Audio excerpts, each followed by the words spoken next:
A4C. ప్రార్థన మానితే పాపంలో పడిపోతావు, పాపానికి చోటిస్తే మరలా పతనమైపోతావు. ప్రార్థన మానుకు ఎప్పటికీ, పాపానికి చోటేకు ఎన్నటికీ. ప్రేమమేడ కృపమేడ మా ప్రియ పరలోకపు తండ్రి, శక్తిగల మీ నామమునకు స్తోత్రములు దేవా.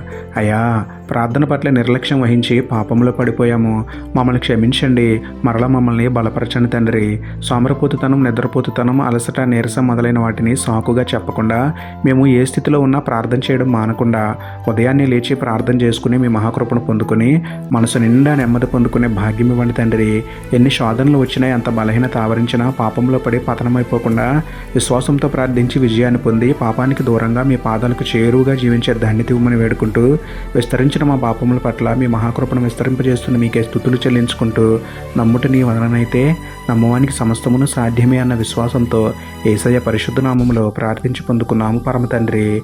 ఆమేన్.